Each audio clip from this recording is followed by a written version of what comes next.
भक्तवृंद समन्वितं श्रीचैतन्य प्रभु वंदे नित्यानंद सहोदितं श्रीनंदनंदनं वंदे राधिका चरणद्वयं गोपीजनसमायुक्तं वृंदावनमनोहरम् गुरवे गौरचंद्राय राधिकाय तदालये कृष्णाय कृष्णभक्ताय तद्भक्ताय नमो नमः। वंशाकल्पतरुर्भ्यश्च कृपा सिन्धुभ्यैव च पतितानां पावनेभ्यो वैष्णवेभ्यो नमो नमः। पतितपावन परम करुणामय परम आराध्यतम गुरुपाद पद्म नित्यलीला प्रविष्टम विष्णुपाद परमहंस परिव्राजकाचार्य अष्टोत्तर शतश्री श्रीमद् शिल भक्ति वल्लभ तीर्थ गोस्वामी गुरु महाराज जी के श्री अभय चरण कमल में अनंत कोटि साष्टांग दंडवत प्रणाम करते हुए उनकी अहित की कृपा प्रार्थना करता हूँ। परमाराध्यतम शिक्षा गुरुपाद पद्म नित्य लीला प्रविष्ट विष्णुपाद परमहंस शिल भक्ति विज्ञान भारती गोस्वामी महाराज जी के चरण कमल में अनंत कोटि साष्टांग दंडवत प्रणाम करते हुए उनकी अहित की कृपा प्रार्थना। हम लोग भक्त प्रवर प्रहलाद महाराज जी के द्वारा भक्त वत्सल भगवान नृसिंह देव की स्तुति को श्रवण कर रहे थे। प्रहलाद महाराज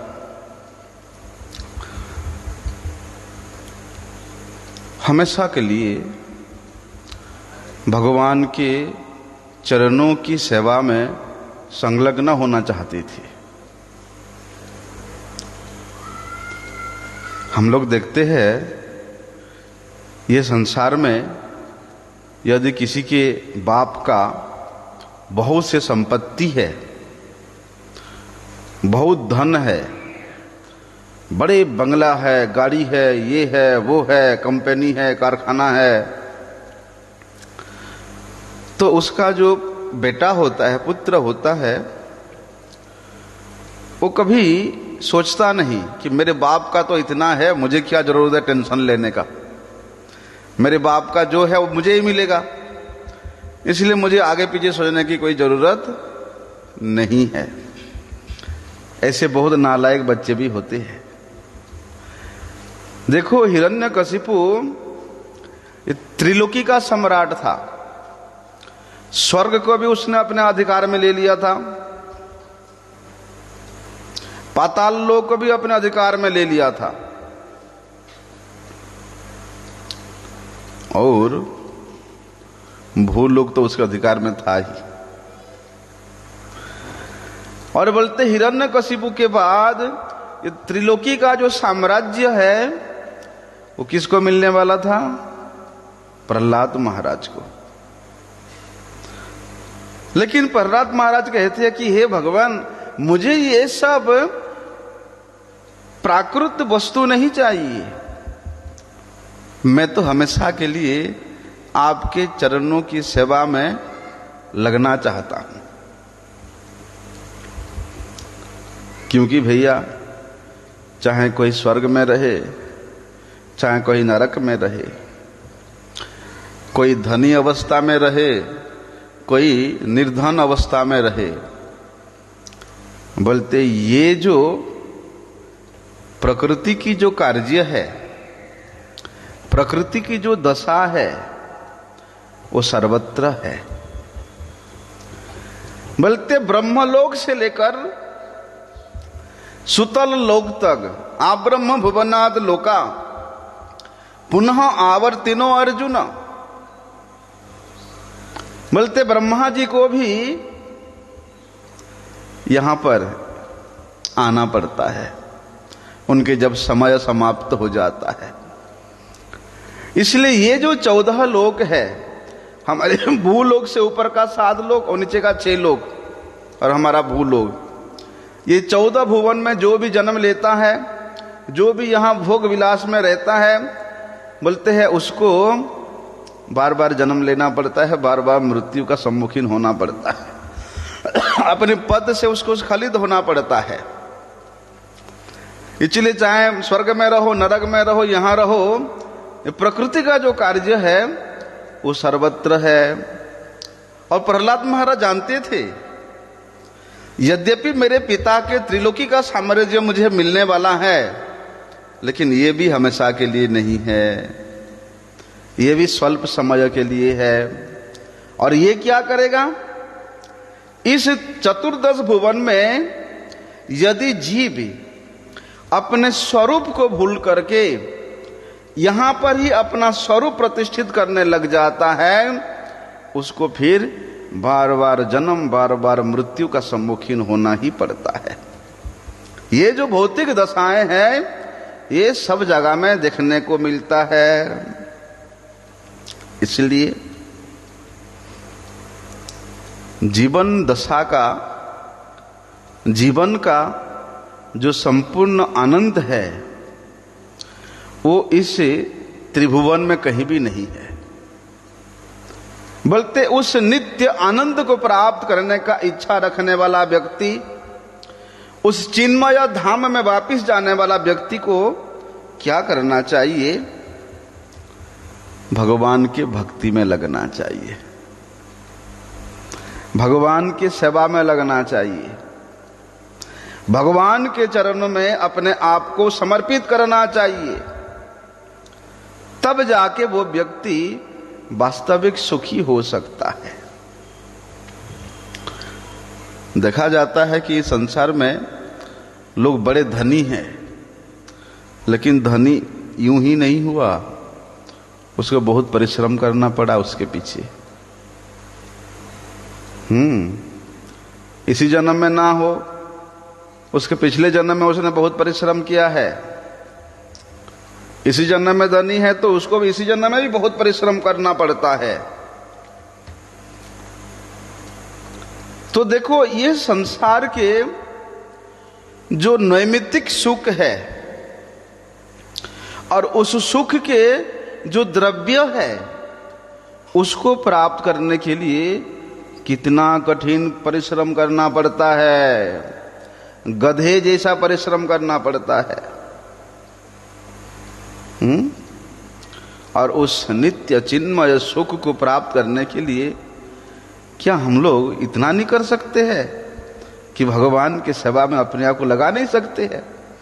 इसलिए प्रहलाद महाराज कहते हैं कि यथा प्रिया प्रिय वियोग सजोग जन्म शोकाग्निना सकल जोनिषु दह्यमान। चाहे किसी भी जोनि में जीव जाए, बोलते वहां पर ही उसको त्रिताप का सम्मुखीन होना पड़ेगा, त्रिताप के ज्वाला में उसको जलना ही पड़ेगा। कभी कभी देखा जाता है कि जो गरीब है, निर्धन व्यक्ति है, उसको यदि धन की प्राप्ति हो जाती है, धनी बन जाता है, तो वो सोचता है कि मेरे जीवन दशा सुधर जाएगा, अब मैं सुखी रहूंगा। लेकिन उस निर्धन व्यक्ति धनी अवस्था प्राप्त करने तक उसको कितना परिश्रम करना पड़ता है। ऐसे नहीं कि बैठे बैठे उसके पास धन आ जाता है और वो धनी बन जाता है। इसलिए भैया, इस जीवन में चाहे कोई दुखी रहे, चाहे कोई सुखी रहे, बोलते हैं दोनों ही अवस्था एक जैसा है। जैसे किसी को लोहे के सिकड़ में बांध दो और किसी को सोने के सिकड़ में बांध लो, चाहे सिकड़ लोहे का हो या सोने का हो, लगता तो उसके गले में ही है। इसलिए ये संसार में सुख हो या दुख हो, बोलते दोनों बराबर है, दोनों अवस्था दुखमय है। इसलिए प्रहलाद महाराज उपदेश देते हैं कि भैया ये संसार में दुखी बनने का या सुखी बनने के लिए इस दुर्लभ मनुष्य जीवन को नहीं लगाना, बल्कि इस दुर्लभ मनुष्य जीवन का एक एक क्षण, एक एक पल इतना महत्वपूर्ण है, उसका कोई हिसाब नहीं है। आज मैंने एक वीडियो देखा, 2 मोटरसाइकिल, एक मोटरसाइकिल सीधे जा रहा है हाईवे पे और एक मोटरसाइकिल उधर क्रॉसिंग करके जा रहा है। ये भी अपना एकदम स्पीड पे है, वो भी स्पीड पे है, और ठीक दोनों एक ही जगह पे पहुंचे। मतलब 1 सेकंड का वहां पर उसका अंतर रहा, 1 सेकंड का बस। वो 1 सेकंड कितना महत्वपूर्ण है, दोनों की जान जा सकता था, हैं?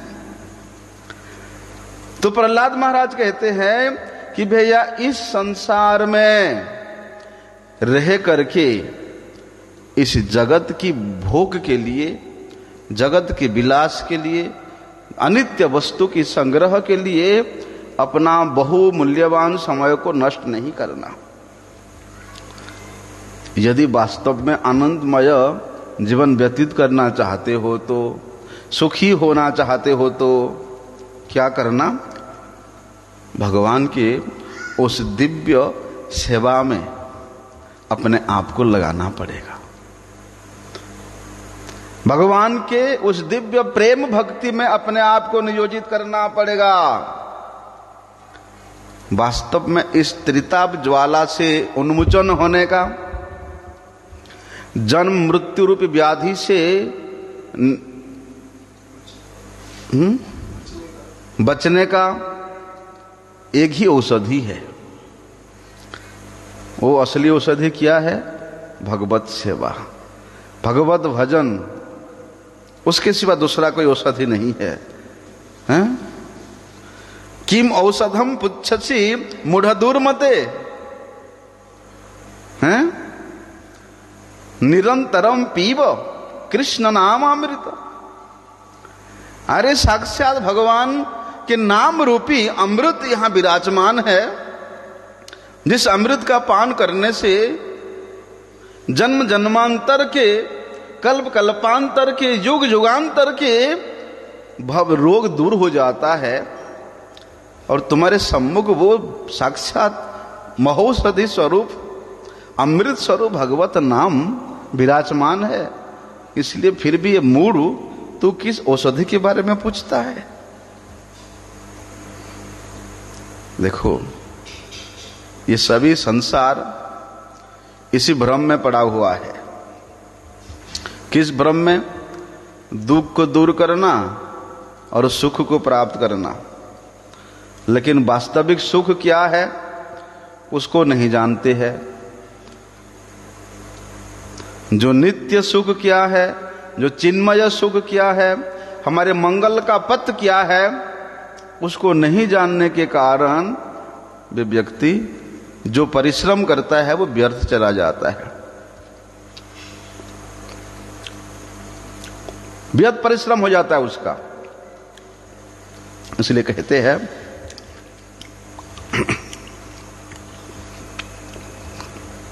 प्रहलाद महाराज कहते हैं, क्या कहते हैं कि कौमारम आचरित प्राज्ञ धर्मान भागवतान ह। बोलते बचपन से मनुष्य को यहाँ जो जड़ विद्या की शिक्षा दिया जाता है, वो सब जड़ विद्या क्या है? ये माया का वैभव है, ये बंधन का कारण है, जो कि भगवत पाद पद्मों से, भगवत भक्ति से जीव को कोसों दूर ले जाता है।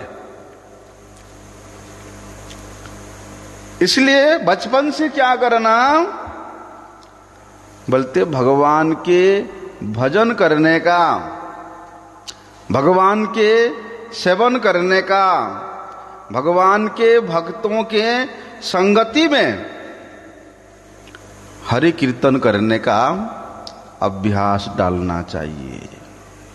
बार बार उसको प्रयास करना चाहिए। और बोलते हैं इस प्रकार जो व्यक्ति मनुष्य को भगवत भक्ति में लगाने का प्रयास करता है,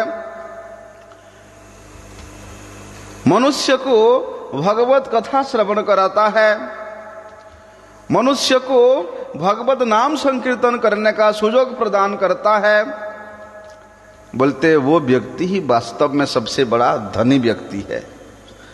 वे व्यक्ति ही सबसे बड़ा कृतज्ञ व्यक्ति है। वे व्यक्ति ही सबसे बड़ा दानी व्यक्ति है। गोपियां इसी बात को तो कहते हैं, तब कथामृतम तप्त जीवनम कवि भीरितम कलमसापहम, कि हे प्रभु इस संसार में पड़ा हुआ जीवों के लिए जिनका हृदय त्रिताप से दग्धीभूत हो रहा है, बोलते उस दग्धीभूत हृदय में शीतलता लाने का एक ही उपाय है, तब कथामृतम, कि आपके कथा रूप अमृत के द्वारा ही उसका जलता हुआ हृदय शांत हो सकता है।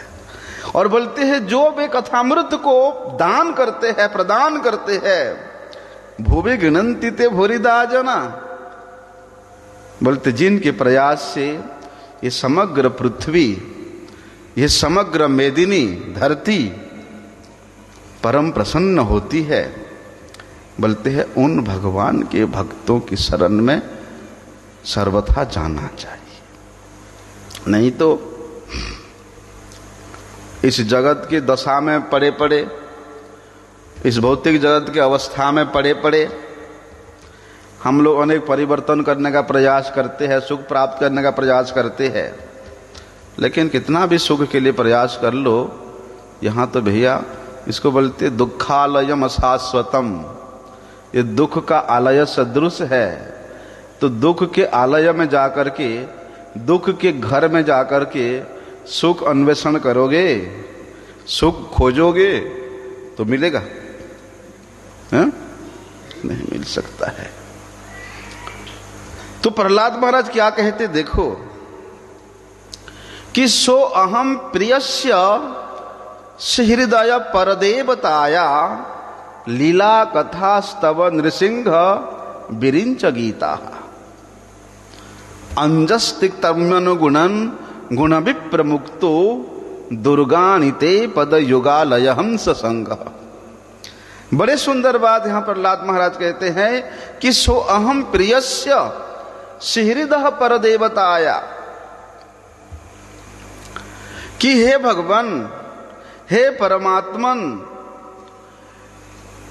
जो आत्माओं ने आपके चरण कमलों में संलग्न होकर के नित्य निरंतर आपकी ही यश का गान करते रहते हैं, ऐसे जो परमहंस गण है, ऐसे जो मुक्तात्माओं गण है, बोलते उनके संगति में,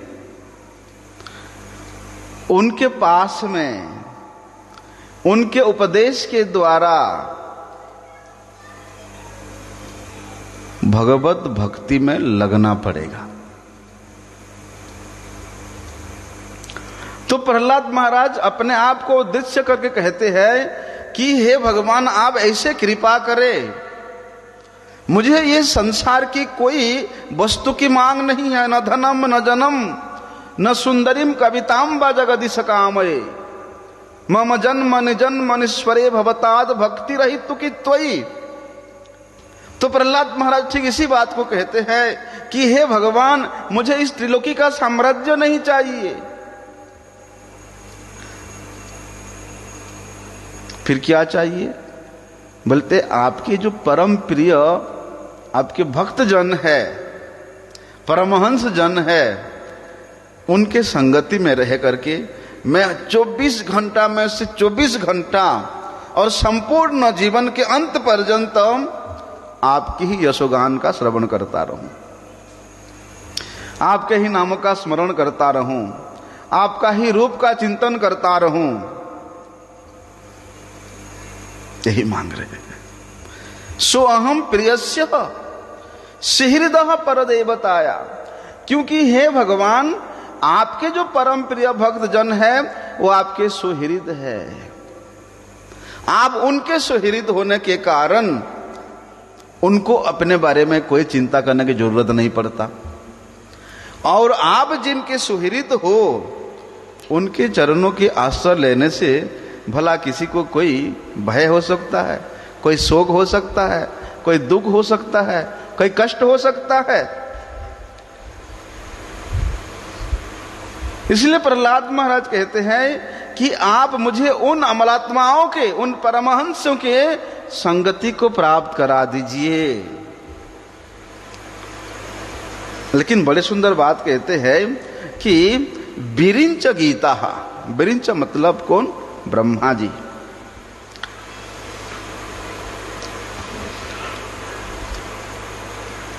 अंजस्ति तमन गुणन गुणविप्र मुक्तो, कि हे भगवान, चाहे मैं हूं या ब्रह्मा जी हो, और ये जो ब्रह्मा जी के शिष्य परंपरा में उनके पदों चिन्हों पर ठीक प्रकार से चलते हुए, अर्थात परंपरा के अधीन में रह करके ये जो भक्ति का क्रिया करते आ रहे हैं, भक्ति यजन करते आ रहे हैं, संकीर्तन करते आ रहे हैं, वास्तव में यही परंपरा के द्वारा अनुग्रहित शिष्य को ही भगवत कृपा का अनुभव होता है। प्रहलाद महाराज कहते हैं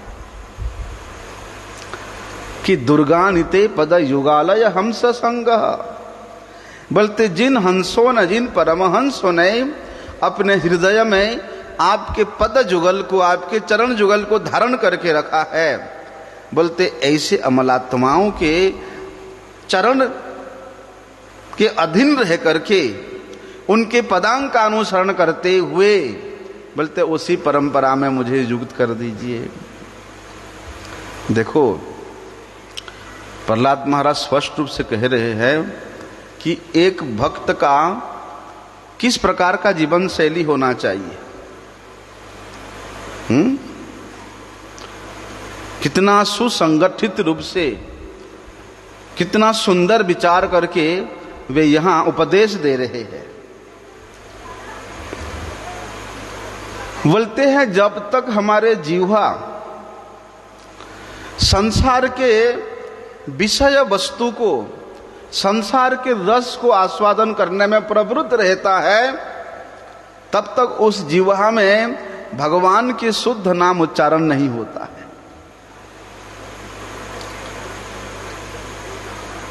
जब तक हमारा चित्त वृत्ति संसार के विषय वस्तुओं को चिंतन में ही लगा रहता है, तब तक उस चित्त में भगवत पाद पद्म की चिंतन नहीं हो सकता है। लेकिन जैसे ही इन स्थितियों से उठ करके, ऊपर उठ करके भक्त भगवान के उस परम पवित्र नाम का कीर्तन करता है,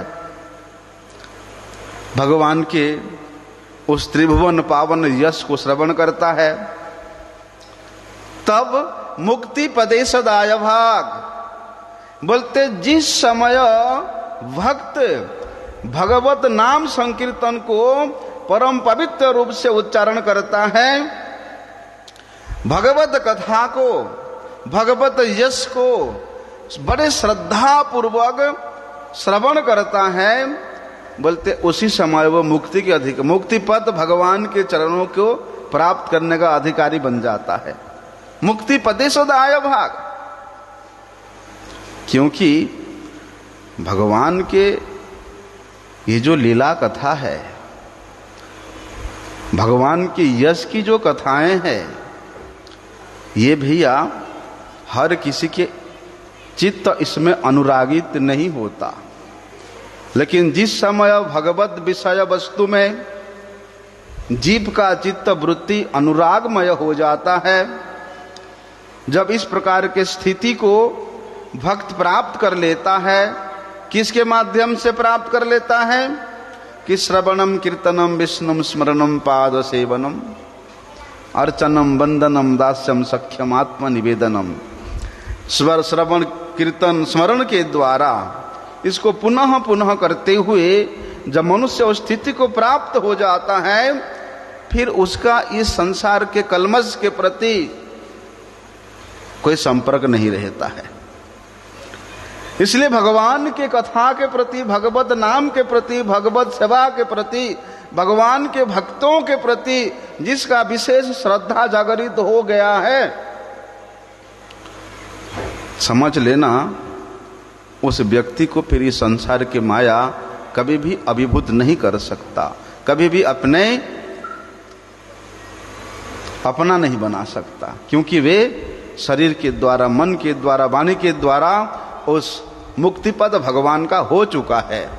और जो एक बार उन भगवान के चरणों में समर्पित होकर के अपने आप को परिपूर्ण विश्वास के साथ ये कहता है कि हे भगवान, मैं केवल आपका हूं, आपका था और आपका ही रहूंगा, आपके अलावा मेरे मन में, मेरे चित्त में और कोई नहीं है। जब परिपूर्ण विश्वास के साथ भगवान के लिए ये शब्द कोई भक्त उच्चारण करता है, उसी समय वे संसार के कलमश से विनिर्मुक्त हो जाता है। तो प्रहलाद महाराज क्या कहते, देखो कि एवं परंपरा प्राप्तम इमं राजर्षयो विदुः, भगवान श्री कृष्ण स्वयं इस बात को स्पष्ट रूप से कहते हैं कि परंपरा के द्वारा जो मंत्र की प्राप्ति होती है, परंपरा के द्वारा जो नाम की प्राप्ति होती है, उस मंत्र में, उस नाम में इतना अधिक शक्ति होती है कि वो मंत्र का शक्ति, वे नाम का शक्ति भगवान को अपना अधीन कर लेती है। मंत्र तो शास्त्र में भी है, पुराणों में भी है, ग्रंथों में भी है, वहां से पढ़ करके मंत्र का जप कर ले, नहीं, बोलते इमं परंपरा प्राप्तम, परंपरा के द्वारा सदगुरु के मुख से जिस मंत्र की प्राप्ति होती है, वो मंत्र ही वास्तव में तारण करने का शक्ति रखती है। मंत्र मतलब होता है जिसका मनन करने मात्र से तारण हो जाता है, तर जाता है जीव, भवरोग से तर जाता है, वे मंत्र होता है। और वो मंत्र किसी ग्रंथ से पढ़ करके, किसी किताब से पढ़ करके अनुवृत्ति करने से उसका वास्तविक फल नहीं मिलता। बल्कि जिन महात्माओं ने उस मंत्र को जपते जपते, मनन करते करते मंत्र के शक्ति को अपने हृदय में धारण करके रखे हैं, बल्कि उन शक्ति संचारित साधन, शक्ति संचारित मंत्र जब किसी को कान में जाता है सदगुरु के मुख के द्वारा, बोलते वे वास्तव में जीव के हृदय के सभी प्रकार के अनर्थ को मूल रूप से ध्वंस करके वहां फिर भक्ति का जागरित करता है। हृषिकेन हृषिकेश सेवनम, बोलते उस जीव के इंद्रिय का वृत्ति इस इंद्रिय परायण संसार के लिए नहीं होता, एकमात्र इंद्रियों के अधिपति भगवान ऋषिकेश की सेवा के लिए होता है, भगवान ऋषि की प्रसन्नता के लिए होता है। उससे पहले मंत्र की कोई शक्ति विशेष क्रिया नहीं करती है। इसलिए हमारे पूर्व आचार्यों ने, पूर्व महाजनों ने जिस विधि का अवलंबन करके, जिस पंथ का अवलंबन करके उनने भगवान को वशीभूत किया या भगवान को प्रसन्न किया या भगवत भक्ति को प्राप्त किया, भगवत धाम को प्राप्त किया, बोलते उसी पथ के द्वारा पथिक होकर के, उसी पथ के द्वारा अपने आप को चालित करके हम लोग उस लक्ष्य तक पहुंच सकते हैं। महाजन जन गत सपंथा, शास्त्र यूं ही नहीं कहता है, बोलते उन महाजनों ने जिस पथ के द्वारा, जिस साधन का अवलंबन करके भगवान को प्रसन्न किया, बोलते उस साधन में स्थित होकर के, उस पथ में चलते हुए जब हम अपने लक्ष्य की ओर बढ़ेंगे बोलते हैं प्रहलाद महाराज, अंजस्तिक तम्यानुगुण विप्रमुक्तो, बोलते इतना सहज है, इतना सरल है। वहां अंजह शब्द का प्रयोग किया प्रहलाद महाराज ने। अपने आप को सोचने की कोई विशेष जरूरत नहीं है। नहीं मैं सोच सोच करके विचार विचार करके नई नई भजन बनाऊंगा, नई नई श्लोक बनाऊंगा, नई नई सिद्धांत बनाऊंगा, नई नई तत्व बनाऊंगा, नहीं, इतना परिश्रम करने की कोई जरूरत नहीं है। अंजस्तिक तर्मन गुण भी प्रमुक्तो, इतना सरलता से हमको जो विधि प्राप्त हुआ है उस विधि को छोड़ करके, उस पथ को छोड़ करके कठोर से कठोर परिश्रम करने पर भी कोई लाभ नहीं होने वाला है। इसलिए ये गुरु परंपरा में, जो कि हम लोग प्रत्येक दिन सुबह सुबह गान करते हैं, कृष्ण हईते चतुर्मुख, हय कृष्ण सेवन मुख, ब्रह्मा हईते नारदे रमति, बोलते इस गुरु परंपरा के माध्यम से, इस गुरु परंपरा के द्वारा हमारे महापुरुषों की जो विचार है, उनका जो आचार है, उनका जो तत्व है, उनका जो सिद्धांत है, उनका जो साधना है, बोलते उसको स्वीकार करना पड़ेगा, उसको मानना पड़ेगा। तब जाकर के ये भगवत भक्ति का पथ बड़े सरल हो जाएगा, बड़े सहज हो जाएगा, बड़े सुगम हो जाएगा। अरे जो भगवान जीव का इतना सुहृद है, सुहृद मतलब दूसरे का हमेशा मंगल कामना करने वाला, और भगवान तो जीव के हृदय में विराजमान है, वो कभी किसी का अमंगल कामना नहीं करते हैं। हृदय में स्थित प्रभु हमेशा उस हृदय वाला व्यक्ति का कल्याण ही चाहते हैं। जिस प्रकार से माता, इस संसार में माता पिता को सबसे बड़ा सुहृद माना जाता है कि माता पिता अपने बच्चे का कभी अनिष्ट नहीं सोच सकते हैं, है ना। बोलते भगवान करोड़ों करोड़ों माता पिता के वात्सल्य से भरे हुए हैं, तो वो किस प्रकार से उस जीव का कल्याण सोच सकते हैं। इसलिए वहाँ कहते हैं सर्वोत्तम विधि तो भैया ये है कि हमारे पूर्व आचार्यों ने जिस विधि का हम लोगों को निर्दिष्ट किया, उस विधि को स्वीकार करते हुए उस पथ के पथिक होकर के हमको चलना पड़ेगा, पालन करना पड़ेगा। तब जाकर के भगवत साक्षात्कार हो, चाहे वो परमात्मा साक्षात्कार हो, चाहे इस साक्षात्कार हो, वो बड़े सुगमता से प्राप्त हो सकता है। और बोलते हैं कि ये विधि इतना सरल है और मनुष्य का जन्म बोलते इसी विधि को पालन करने के लिए हुआ है। जो विधि के लिए जिसको बनाया हुआ है ना, वहां विशेष कुछ कठिनाई नहीं होता है। अभी आम का पेड़ है तो उसमें आम ही तो फलेगा ना, लेकिन अगर आम के पेड़ में जामुन फलाना चाहते हो तो बड़े परिश्रम करना पड़ता है। हो सकता है आम के पेड़ में जामुन? अरे होता है आजकल है, आम के डंडा को निकाल के वहां जामुन का पेड़ का डाली लगा लेते हैं, फिर उसमें जामुन होता है ऐसा। लेकिन उसके लिए कितना कठिन परिश्रम करना पड़ता है। वो बेचारे को काटना पड़ता है, फिर दूसरे बेचारे को काट के वहां जोड़ना पड़ता है। इतना परिश्रम की जरूरत क्या है। इसी प्रकार मनुष्य का जन्म ये संसार के भोग विलास के लिए नहीं हुआ है।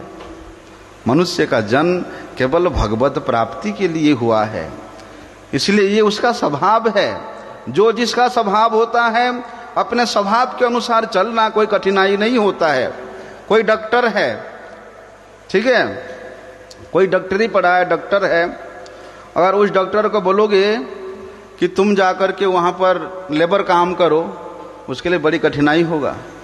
ईंट भट्टा में जाकर के ईंट ढो करके ट्रैक्टर ट्रॉली भरो, और वो लेबर को जाकर तुम ऑपरेशन करने को बोलोगे, उसके लिए बड़ी कठिनाई होगा। क्योंकि स्वभाव अलग अलग हो गया, दोनों की वृत्ति अलग अलग हो गया। तो मनुष्य का वृत्ति क्या है? मनुष्य का स्वभाव है भगवान को प्रसन्न करना, भगवत सेवा करना, इसलिए बड़े सरल होता है। इस प्रकार से यदि मनुष्य करता है, बोलते वो संसार के सभी प्रकार के कलमश से मुक्त होकर के इस भव सागर को पार करके वे उस परमानंद स्वरूप भगवत पाद पद्म को प्राप्त कर सकता है। तो प्रहलाद महाराज क्या निर्देश देते हैं कि हमारे जो महान आचार्य गण हुए, उनके पद चिन्हों पर या उनके संगति पर, उनके उपदेश पर परम विश्वास रख करके चलना पड़ेगा। तब जाकर के ये संसार के भौतिक कष्ट से मुक्त होकर के आध्यात्मिक सुख रूप चिन्मय पूर्णतया सुख को प्राप्त करने में हम लोग अग्रसर हो सकते हैं। वैसे भी देखा जाता है कि संसार में यदि कोई व्यक्ति गुरु पदाश्रय करता है, अभी हम कुछ दिन पहले कहाँ गए थे, हिमाचल में गए थे, तो वहाँ एक व्यक्ति ने घर बनाया है, बहुत बड़ा मकान बनाया है।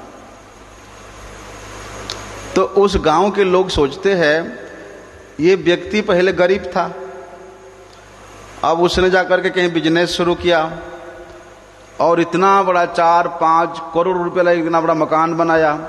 तो उस गांव के लोग सोचते हैं कि ये बाबा जी लोगों से मंत्र लेने के बाद ये इतना धनी बन गया हैं। तो उस गांव में काफी लोग तैयार हो गए कि हम भी मंत्र लेंगे, कि हम खुद भी धनी बन जाएंगे। वास्तव में ऐसा नहीं है। संसार का सुख या दुख ये अपने कर्म के अनुसार ही जीव को प्राप्त होता है, लेकिन भगवत भक्ति या अपने सुकृति के द्वारा ही प्राप्त होता है। सुकृति किस प्रकार से होता है कि भक्तिस्तु भगवत भक्त संगे न परिजायते। पहले पहले जन्म में जान के अनजान के भगवान के किसी भक्त का हम लोग संग किया है, उनके चरणों का धूल अपने शीश में धारण किया है, उनके मुख से किंचित मात्र हरि कीर्तन हरि कथा श्रवण किया है, इस चाहे किसी भी जोनी में हो, ये सुयोग मिला है, तो वो सुकृत एकत्रित होते होते फिर वो वास्तव में भगवान के परम प्रिय भक्त का संग प्राप्त कराता है, और भक्तों के संग के द्वारा ही भगवत भक्ति प्राप्त होती है। इस प्रकार के करने से नहीं। तो प्रहलाद महाराज देखो कितनी सुंदर बात कहते हैं कि इस संसार में रहते हुए जीव सांसारिक कार्यकलापों के द्वारा कभी भी सुखी नहीं हो सकता है। वास्तव सुखी होने के लिए उसको महाजन जनगत से पंतहा, महाजन गणों के पदांग का अनुसरण करते हुए, उनके उपदेश को हृदय में धारण करते हुए भक्ति साधना करना पड़ेगा। नहीं तो जिस सुख के लिए कर रहे हैं फिर दूसरे सुख मिल जाएगा। वैसे तो भगवान कहते हैं कि ददामि तम मुक्तिम न च भक्ति योगम। मेरे भक्ति करते करते यदि कोई कपट भक्ति करता है, कपट भक्ति क्या है कि अपना सुख चाहता है कि मुझे पुत्र मिल जाए, मुझे धन मिल जाए, मुझे ये अमुक मिल जाए, मुक्ति मिल जाए, मुक्ति मिल जाए। तो भगवान कहते हैं ऐसे कपट भक्ति करने वाला व्यक्ति अगर भुक्ति मुक्ति चाहता तो मैं दे देता हूं, लेकिन न च भक्ति योगम, ऐसे लोगों को मैं अपना भक्ति योग प्रदान नहीं करता हूं। लेकिन यह भक्ति योग अत्यंत दुर्लभ है। जो भक्तिमान है केवल वे ही भक्ति प्रदान कर सकता है। भगवान भी समर्थ नहीं है। भगवान भी किसी को भक्ति देने में समर्थ नहीं है, क्योंकि भक्तिमान तो भक्त है। भगवान का जो भक्ति है वो भगवान किसके पास रखे हैं? भक्त के पास रखे हैं। इसलिए जब भक्त के चरणों की शरण में जाएंगे, तब जाकर के भक्तिस्तु भगवत भक्त संगेन, वे भक्ति हम लोगों को भक्ति प्रदान कर सकता है। तो देखो किस प्रकार सुंदर उदाहरण देते हुए प्रहलाद महाराज वहां कह रहे हैं कि बालस्य नेह शरणम पितरो नृसिंह नार्तस्य चागदम उन्मन्मतिमंजतो नो तप्तस्य तपिति विधिर्ज यहांजशिष्टम स्तावद विभोः तनुभृताम तदुपेक्षितानाम। कि बालस्य नेह शरणम,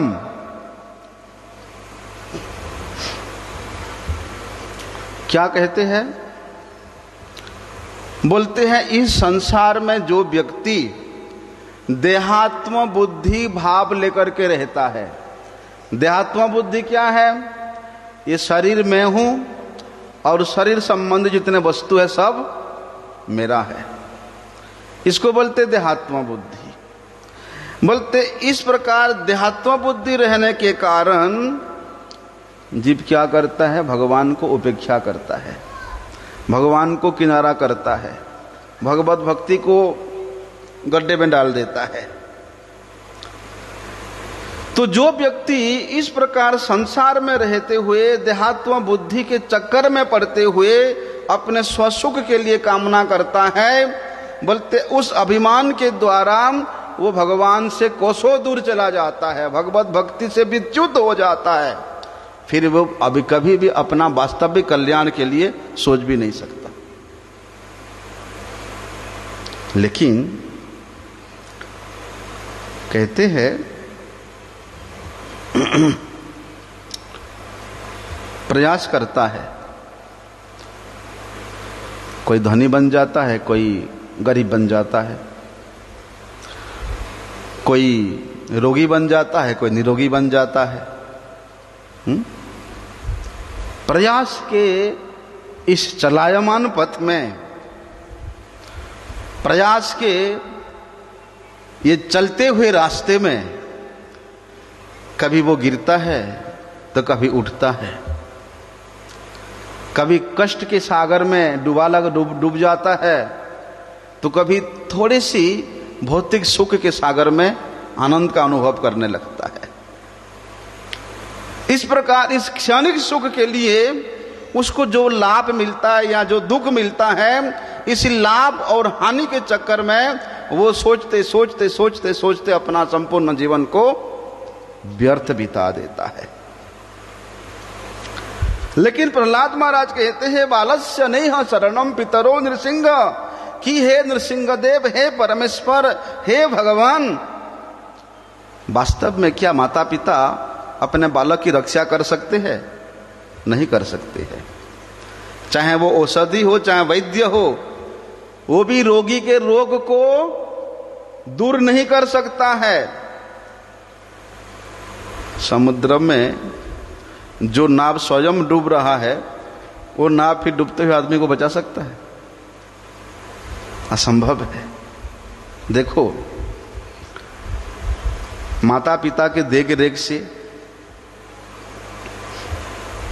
कोई माता पिता नहीं चाहता कि हमारा बच्चा का मृत्यु हो जाए, लेकिन कोई माता पिता ऐसा है आज तक अपने बच्चा को मृत्यु के मुख से बचा पाया है?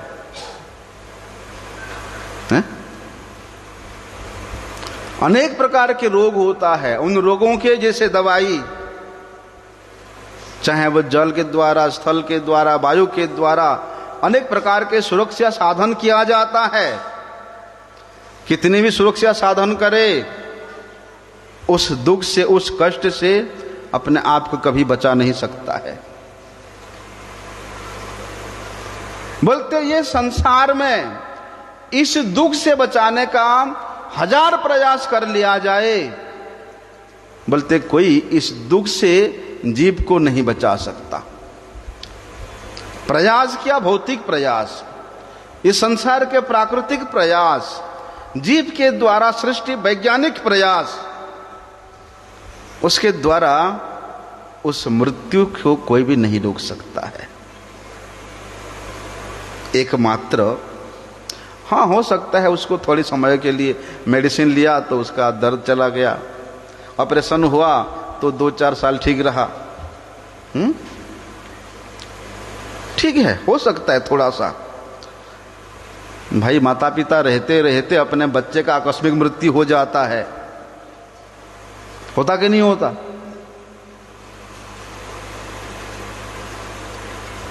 अनेक प्रकार के रोग हो जाता है, बोलते उनसे, उन कष्टों से बचाया नहीं जा सकता है। यहां तक कि कोई माँ बाप, कोई माता पिता भी उसकी सहायता नहीं कर सकते हैं। डॉक्टर भी बोल देता है अब तो भैया कोई आशा नहीं, अब जब तक जिंदा है घर में रखो और भगवान से प्रार्थना करते रहो। कहते कि नहीं? अरे अभी तो साक्षात रूप से देखा, 2-3 साल जब कोरोना चला, करोड़ों-पति व्यक्ति है, उसके बाद भी उसको ऑक्सीजन का सिलेंडर नहीं मिल रहा है, हैं? वो बोलता है मैं करोड़ों रुपया दे दूंगा, मुझे एक सिलेंडर दे दो, फिर भी उसके लिए अवेलेबल नहीं है, उपलब्ध नहीं हो पा रहा है। अंतिम में मृत्यु को ही आलिंगन करना पड़ता है। अंततोगत्वा अंतिम में एकमात्र शरण्य भगवान ही है। यह गत्वा शरणम शरण्यम गतो मुकुंदम परिहृत्य कर्तम। अंतिम शरण तो केवल भगवान ही है। इसलिए अंतिम में क्यों शरण करेंगे भैया? हैं? पहले से शरण में चले जाए। बालस्य नहीं है शरणम, कि बचपन से ही, बाल्यकाल से ही उन अपना नित्य प्रभु के शरण में चले जाएं तो ये दिन देखने को ही ना मिले, सोचने का ही ना मिले। लेकिन भगवान कहते हैं कि संसार उलट के पुलट हो जाए, सारा संसार जल के राग हो जाए, लेकिन मेरा जो भक्त है कौनते अप्रति जान ही न मैं भक्त प्रणश्यति, कि हे अर्जुन तुम्हें ढिगलियार कर दो, ये सारा संसार जल के राख हो जो क्यों ना हो जाए, लेकिन मेरा जो भक्त है उसका कभी मृत्यु नहीं है, वो कभी मरता नहीं है। इसलिए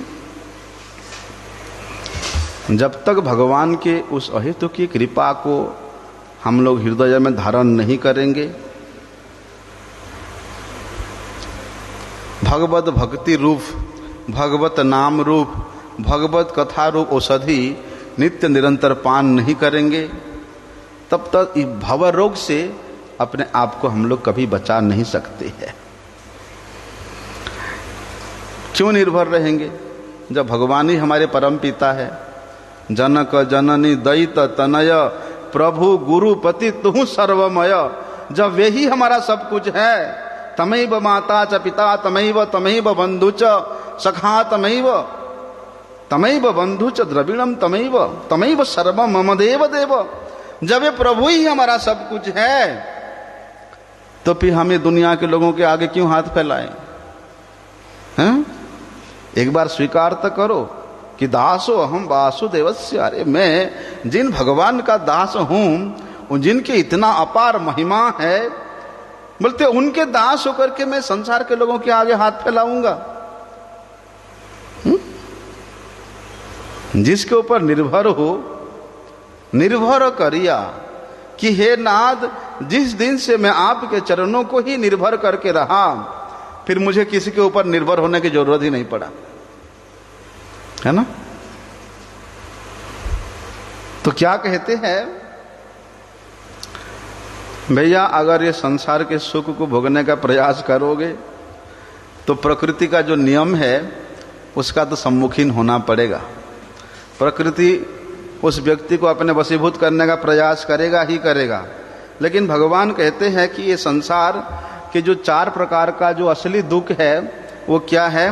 जन्म मृत्यु जरा व्याधि। जन्म, मृत्यु, बुढ़ापा और रोग, ये संसार के प्रत्येक जीव का निठुर सत्य है, इसको कोई टाल नहीं सकता है। इसके ऊपर, प्रकृति के इस नियम के ऊपर कोई आरोप नहीं कर सकता है, इन दुखों को कोई विजय नहीं प्राप्त कर सकता है। बोलते बड़े से बड़े क्यों ना हो, उसको जन्म मृत्यु जरा व्याधि का सम्मुखीन होना ही पड़ता है। प्रकृति है क्रियमाणानि है गुण ही कर्माणि सर्वशः। बोलते प्रकृति के द्वारा ये जितना भी क्रिया होता है, ये क्रिया इतना प्रबल होता है, इतना शक्तिशाली होता है, बोलते प्रकृति के इस कठोर नियमों को कोई नहीं बदल सकता है, नहीं बदल सकता है कोई। लेकिन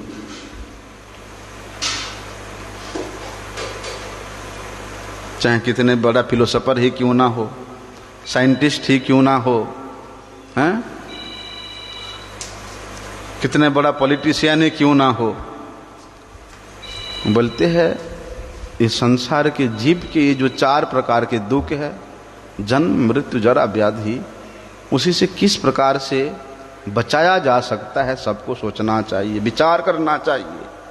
और उसका एक ही स्तर है, एक ही उपाय है, एक ही पथ है, वह है भगवत भक्ति। जीव जब भगवान की भक्ति में लग जाता है, भगवान का नाम कीर्तन करने में अपने आप को नियोजित कर जाता है, फिर उसको त्रिताप ज्वाला क्या, सामने मृत्यु भी अगर खड़ा हो जाए फिर भी नहीं डरते हैं, कोई लेना देना ही नहीं है उनसे। शरीर से, शरीर संबंधी व्यक्ति वस्तुओं से, शरीर की क्रियाओं से वे इतना ऊपर उठ जाता है और उस नित्य आनंदमय भगवत नाम में रम जाता है कि शरीर का सुदबुद्धि नहीं रहता। संसार के सुदबुद्ध तो दूर की बात है। तो प्रहलाद महाराज कहते कि हे भगवान, मेरे जीवन में उस प्रकार की स्थिति कब आएगा। हालांकि प्रहलाद महाराज की तो सांस सांस में भगवत स्मृति है, उनके रोम रोम में भगवत नाम कीर्तन हो रहा है, लेकिन फिर भी वे इस जगत को शिक्षा देने के लिए कहते हैं कि हे नाथ, मेरे जीवन में ऐसा सुयोग कब आएगा, ऐसा समय कब आएगा कि मैं आपके भक्तों की संगति में रह करके नित्य निरंतर आपके यश का, आपके गुण का, आपकी कीर्ति का मैं श्रवण करता रहूं, गान करता रहूं। बाकी सबको तो उपेक्षा करना चाहिए। तद उपेक्षिता नाम, संसार के सुख को उपेक्षा करके एकमात्र भगवत सेवा का ही अपेक्षा करना चाहिए, हैं? जब हम लोग किंकर है, किंकर मतलब दास, किंकर का कर्तव्य क्या है, किंग करो में हम हमेशा हाथ जोड़ करके तैयार रहना चाहिए। प्रभु का आदेश होगा किंग करो में हम, मैं क्या सेवा करूं, क्या करूं, क्या करूं। जब इस प्रकार के भाव हम लोगों के हृदय में आएगा, तब जाकर के वास्तव में भगवान नृसिंहदेव हमारे हृदय में प्रकट होकर के हृदय के सभी प्रकार के अनर्थ को दूरीभूत करेंगे। आगे का विषय हम लोग कल श्रवण करते। वंछा कल्पतरुभ्यश्च कृपा सिंधु